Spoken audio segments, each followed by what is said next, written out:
Everyone has a story to tell. It's my mission to tell it. Unscripted, unedited, we are on the record. Hi everyone, I'm Serena Pizan. I'm a journalist, host, and a producer. Welcome to On the Record. You know, I love talking about the community and especially children, how we can give back and how we can help the youth. Joining me in the studio today is Rick McClintock, the Executive Director of Friends of the Children, and Byron Pressley, who is the Program Director. Gentlemen, thank you so much for being here today. Thank you for having us. Thanks for having us. Oh my gosh, I mean, anytime that we can help, we love to do it. So Rick, why don't we start with you? Tell us about Friends of the Children. 30-year-old national organization, and we only have 30 minutes on our show. Friends of the Children is the brainchild of a gentleman who saw that every child has hopes and dreams, and many children have obstacles, systemic, personal, all of the above. What he did 30 years ago is create a scenario where we find children at the age of 5 or 6 in the foster care system, at Title I schools, through various social services agencies. We find children who have the most challenges facing them, who traditionally would be likely to end up in a system. We utilize professional, paid, trained mentors that we call friends to build relationships with these children at an early age and to stay with those children for 12 and a half years no matter what. The model is unique in terms of the mentors being professionals. The model is unique in terms of the relationships being 12 and a half years. And the unique impact of the program is that these children, with a resilient, caring, regular adult presence in their lives, have the chance to achieve their dreams, to break that cycle of generational poverty. And we've seen it work for 30 years. You know, and that's incredible when you said you find the children at such a young age, but stay with them. Right. That is what makes it so unique. So Byron, you are the program director. Yes. What is your background, and how long have you been with Friends of the Children? I've been with Friends of the Children since 2014. Started out as a friend, moved up from a friend to a team lead, to program supervisor, program manager, and now the program director. My background is criminal justice. I graduated from Florida A&M. Started out in the, the social work type atmosphere, dealing with felony probation, so forth, teaching. But my heart always was for giving back to the community because someone gave back to me. Gave me a chance, an opportunity to be able to do something in the world. So that was my motto and my goal. And I started mentoring kids, youth at a young age, not from 1993, and was working with the state of Florida for 20 years. And this opportunity came up to be a mentor, a friend to younger kids. I second-guessed it, and then I went on the whim and said, yeah, let's do it. I thought I had 10 years left with the state, but I decided to come with Friends of the Children, and I haven't second-guessed it since then. I've enjoyed it. I've seen our kids grow up from the elementary to now we have middle schoolers and then one high schooler in our program. Wow. So Rick, what is your background, and how did you get involved with Friends of the Children? I'm everything that Byron isn't in terms of, and I say that in a loving way. I was in corporate America for many years, had opportunities to do basically financial technology sales around the country, worked for large financial institutions, but always enjoyed volunteering, had a heart for kids, and wanted to do something as a second career. Had the opportunity a year and a half ago to leave the corporate world, to look around and see what might be tugging me in the right direction, and I was fortunate to have a conversation one day with Johnny Bush, who's the principal at Plant High School in Tampa, a man I've known for years, who sits on the board of Friends of the Children. And my quick 5-minute conversation with Johnny ended up being about an hour conversation, where he told me how difficult the work is that Friends do and how incredibly meaningful it is. And they were looking for an executive director. I was coming from outside nonprofit, which was some interest to the organization. So I came on board last April. The hardest thing I've ever done, the most rewarding thing I've ever done, and the beauty of it is, and I hope Byron would attest to this, I came in saying, I see my job simply as trying to find resources where I can for the Friends, trying to eliminate barriers, but the real work of the organization is done by Byron and the friends who spend 4 hours a week, every week, with every one of the children, and are bringing them along that life journey to where they want to be.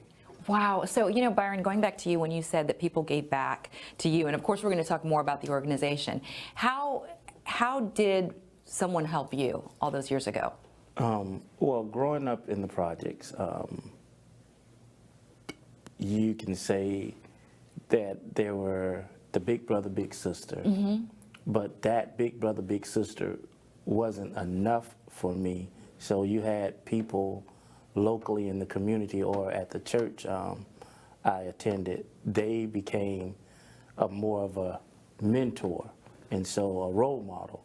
And where people were telling me I couldn't or would not be, they were telling me I could. And so there was that moral support. And then when I got into high school, she's still my mentor today. Now she's Reverend Felicia Tucker Johnson. She motivated me into public speaking. That I was shy, would not say anything, but she motivated me into public speaking for a Black History program. And I won, first time ever entering it. I won the contest. Congratulations. Yeah, so ever since then, it took off from there. And I've always said that I would always give back to someone or the community. I would go back to the community and give back to the youth, the younger, so that they'll know that just like I had a struggle, you may have a struggle, but you, in the end, you can make it. You can be successful. And just to say that, I ended into ministry. And now I'm an ordained preacher as well, so I pastor. So it's a lot. I enjoy what I do because I know that children look up to us. And it's a lot when you can see that child just grow from what they were or what somebody said they couldn't be into where they are. And then if they struggled in school, because I'm right there with them or the friend is right there with them alongside, it's that constant person in their life.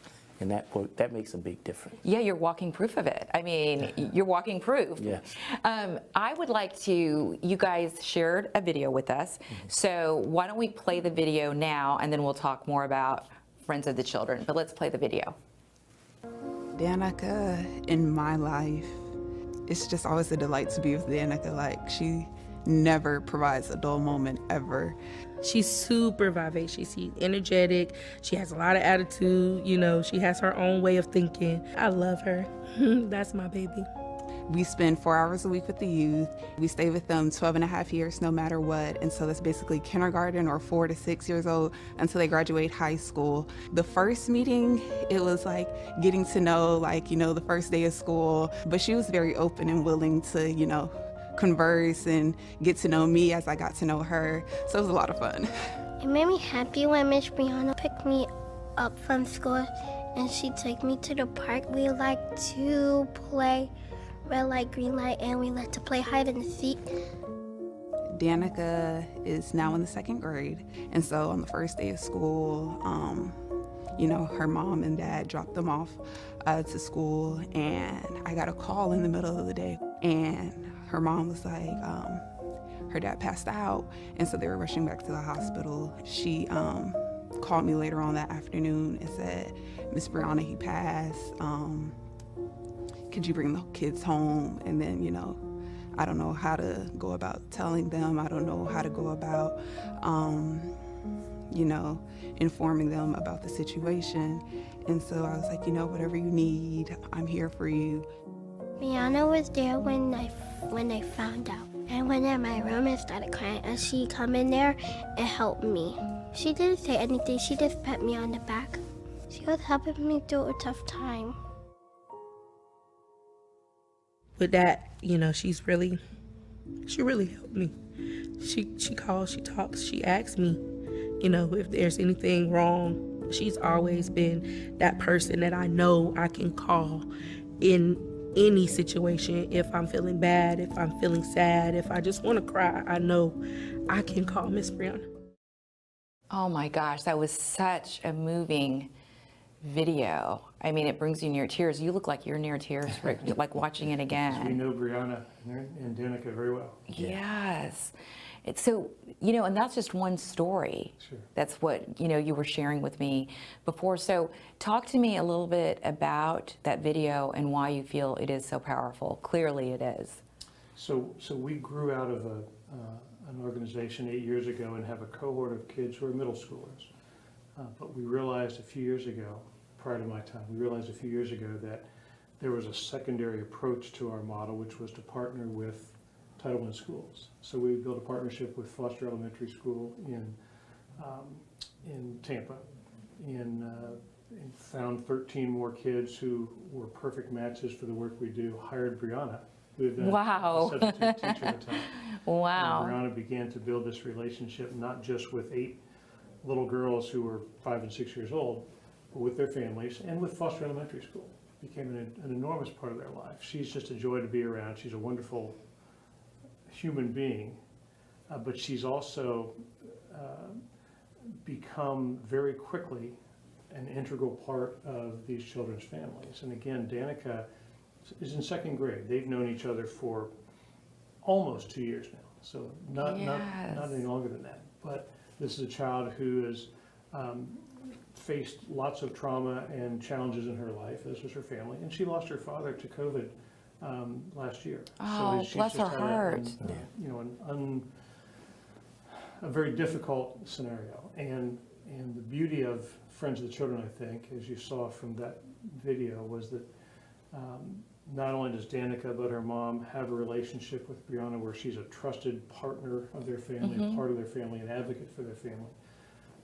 But she represents hope to them, because Danica will never have her dad again, but will always have wonderful memories of her father.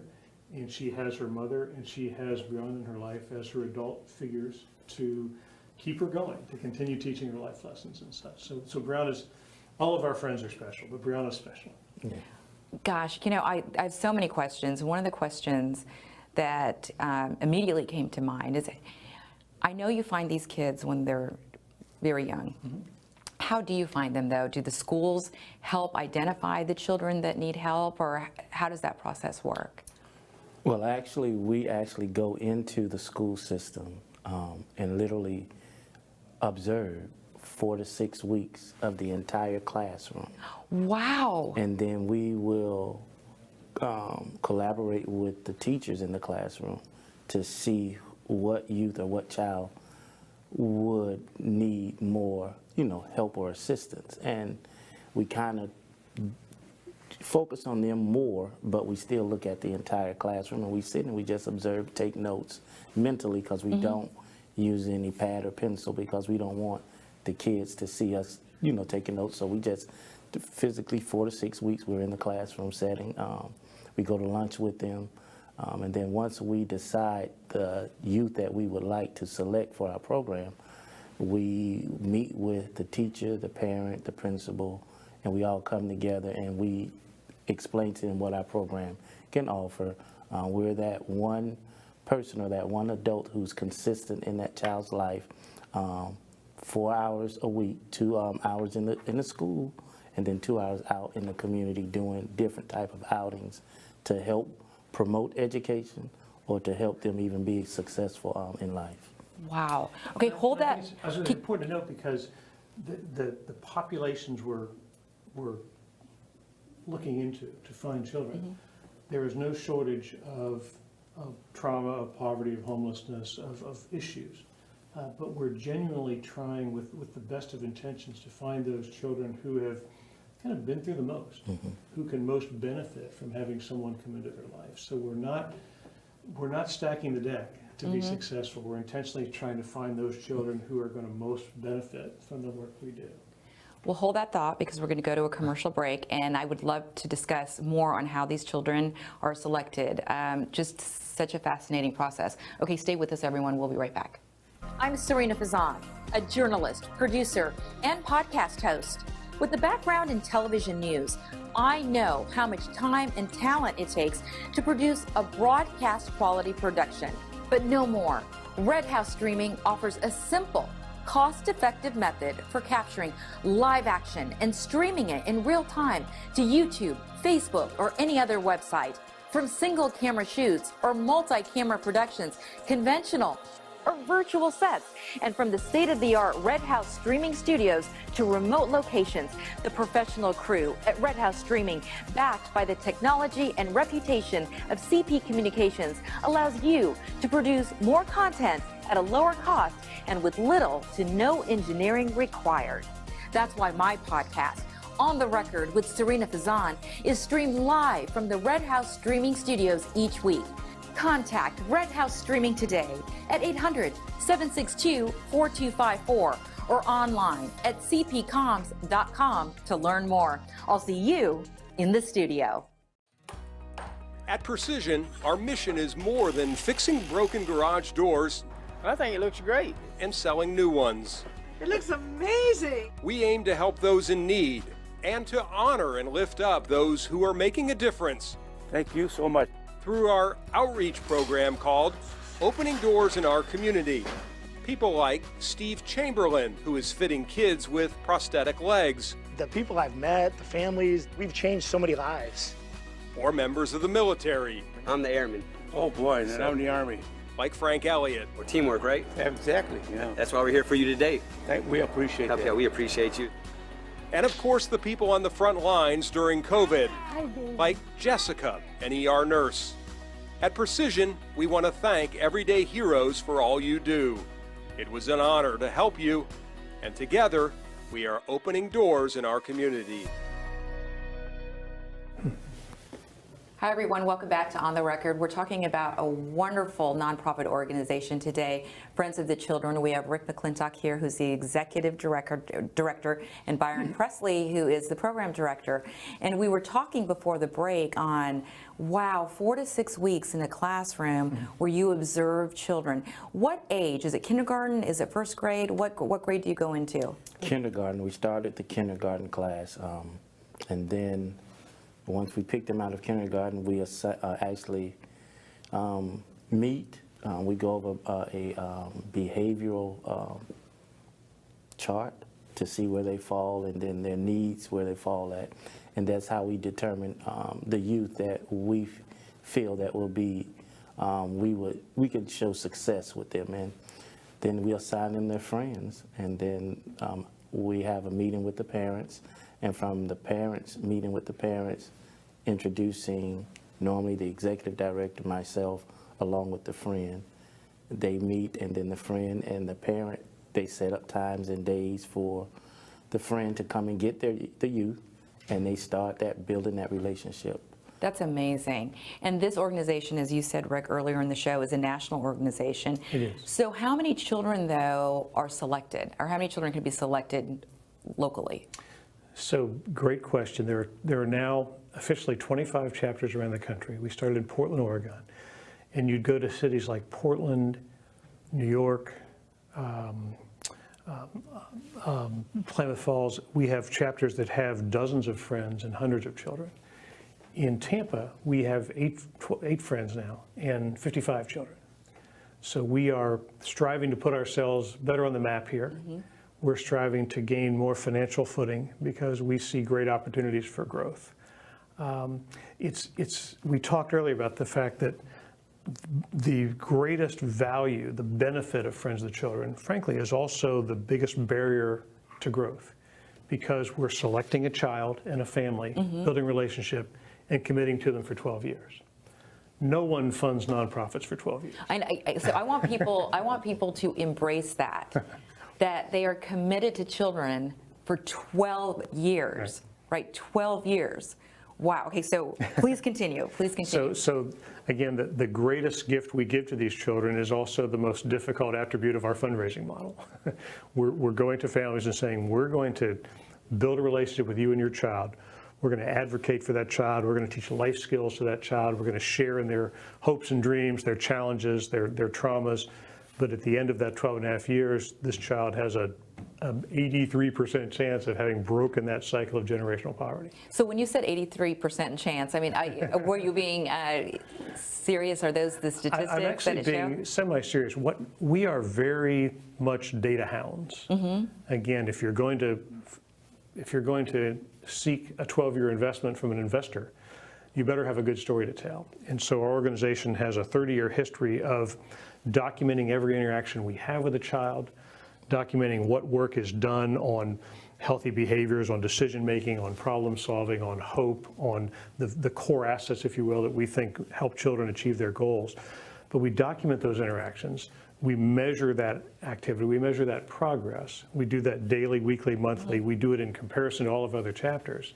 And to get to your question, what we see over the span of 30 years of this program, not in Tampa yet because we don't have any high school kids yet, what we see over 30 years is that these children are statistically far more likely to be enlisted, enrolled, or employed at the end of high school, whereas their parents in many cases weren't enlisted, enrolled, or employed.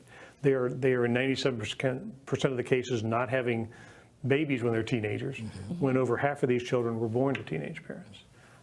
They're avoiding the criminal justice system over 90% of the time, when at least half of these children have had incarcerated parents. So the 83% is, for instance, a number I didn't completely pull out of the air, but it says that 83% of our children will get their high school diploma or their GED, where a small fraction of their parents achieved that. Wow. So we measure success, if you will, ideally in a child achieving their dreams. But from a pure metrics perspective, we look at things like, are these kids finishing school? Are they getting jobs? Are they enlisting in college or enlisting in the military? Are they staying out of the system? Are they waiting till they're older to have children? So we measure those metrics very specifically on a national basis, and the research is crystal clear that relative to their parents and caregivers, relative to their peer group, they are achieving far beyond what could otherwise be expected. How are Friends of the Children, it is a nonprofit as you mentioned, but how is it funded? Because an unusual aspect of Friends of the Children is that there are not volunteers. It's not a volunteer-based organization. There's employees. Yeah. Correct. So how are you funded? So if you look at our budget, we basically, like a lot of nonprofits, we pull from various pools. In a perfect world, we would see 25% of our funding from generous individuals. We'd see 25% from corporations. We'd see 25% from foundations, community and otherwise. And we'd see 25% from the public sector. We are high on the personal investment side. We're low on the corporate sector. We get some public money. We get wonderful support from national. So we are all over that pie chart right now. But our goal is to, as with any nonprofit, is to build a more sustainable, diverse funding foundation that pulls equally from those four silos of money, if you will. Well, let's put it on the record that you guys are looking for bigger corporate sponsors. Sure. I mean, there's no better investment, in my eyes, than our children, of course. Well, so coming up, you have a breakfast. We do. So what is the breakfast about? And it is an annual event, correct? Correct. This will be our 4th annual Breakfast with Friends. It was a virtual event last year, but there were 2 live events before that. It's intended to be an opportunity for people to come to Armature Works in downtown Tampa to see in a holding room stories and pictures and artwork that our children have done, to interact with other community leaders, business leaders, investors, and then ultimately to be greeted by a master's ceremonies. We're announcing that on the record, by the way. Thank you so much. I'm very flattered and honored to be your MC this year. The honor is all ours. Oh, yes. Thank you. But we will spend about 45 minutes with coffee and breakfast sharing the national story, sharing locally what we've done, what we've achieved, what we hope to achieve, trying to educate that audience very efficiently in terms of why this is such a unique and impactful long-term investment. And ultimately, we will say to folks, please help us grow and sustain this work by adding more kids and continuing to work with the kids that we already work with. Do you guys know, how did it start 30 years ago? And you said it started in Portland. Correct. Yes. Do you what was the mission of the founder? Do we know any? And I should have researched it, but this show is unedited, unscripted. Shame on me for not doing that. But how did it start all those years ago? I'm going on the record that I'm going to give you a signed copy of Duncan Campbell's book. Okay. Duncan Campbell is the man who started this organization. It's a 75-year-old story, but the 30-second version is Duncan is a self-described child that was neglected, that was the child of alcohol-abusing parents, was left on his own, was a child who, now we know, would have been a perfect candidate to be a child in Friends of the Children. Didn't exist. He had mentors in his life, teachers and coaches, that he, upon reflection, realized were what allowed him to achieve his hopes and dreams. He had adults that weren't his parents, but adults who interacted with him, encouraged him, taught him, suggested things for him, advocated for him. And he was a smart enough guy that he took those lessons that he was given from mentors. He went to college. He became a CPA. He became an attorney. He became an entrepreneur. He sold a timber business for 8 figures. But the entire time he was building himself up by his bootstraps, having had mentors, he never lost a dream he had as a child to say, I don't want any other child to go through what I went through. Wow. So he started a chapter with 24 kids and 3 friends in Portland, Oregon, and said, research suggests long-time, longitudinal, caring, resilient mentoring will allow these kids to achieve what otherwise they wouldn't. And that, we're 30 years old this year with 25 chapters and thousands of kids that are living proof that Duncan had a good idea. Absolutely, absolutely. And thank goodness for people like him, as well as people like the 2 of you in our community. I mean, we feel so blessed. And again, I'm so honored to be able to take part in the breakfast this year. If people want to attend the breakfast, can they still? Absolutely. We will be posting on our website, which is simply friendstampabay.org, all kinds of information about the event. People can register to attend. People can sponsor the event still. People can donate without attending the event. Though you'd miss Serena in that event. Please come. We would appreciate that. But yeah, we will do everything we can. Our website's the best place to start, but friendstampabay.org, to figure out what we're doing, when we're doing it, and how people can participate. Well, thank you so much, gentlemen, for being here. And I want to point out to the audience, too, if you have a story that you would like me to share, very easy to find. Just, send us an email. Send us an email or find us on social media. I can also be followed on many, many, many, many social media platforms. They keep on growing. And now we're also on Roku, which is very exciting. But again, gentlemen, Byron Pressley, Rick McClintock, Friends of the Children, thank you so much for being here. This is why I love my show so much, going on the record, sharing such wonderful stories. And thanks for having us. Absolutely. Stay safe, everyone. Bye-bye.